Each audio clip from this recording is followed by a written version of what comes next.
মাঝে মাঝে আল্লাহ আমাদেরকে দুঃখ কষ্ট দিয়ে পরীক্ষা করতে চান, এগুলো আমাদের জন্য খারাপ নয়।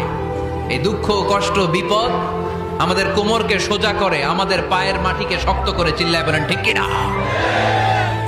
প্রতিকূল পরিবেশে কিভাবে বাঁচতে হয় এই দুঃখ কষ্ট আমাদেরকে শিখায়। এজন্য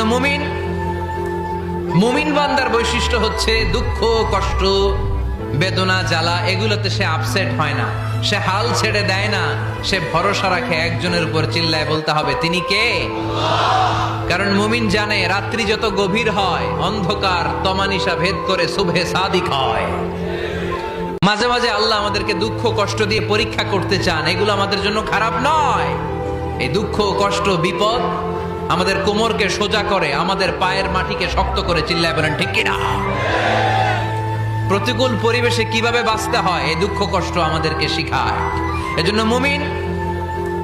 মুমিন বান্দার বৈশিষ্ট্য হচ্ছে দুঃখ কষ্ট বেদনা জ্বালা এগুলোতে সে আপসেট হয় না, সে হাল ছেড়ে দেয় না, সে ভরসা রাখে একজনের উপর। চিল্লায় বলতে হবে তিনি কে? কারণ মুমিন জানে রাত্রি যত গভীর হয় অন্ধকার তমানিসা ভেদ করে সুবহে সাদিক হয়। মাঝে মাঝে আল্লাহ আমাদেরকে দুঃখ কষ্ট দিয়ে পরীক্ষা করতে চান, এগুলো আমাদের জন্য খারাপ নয়।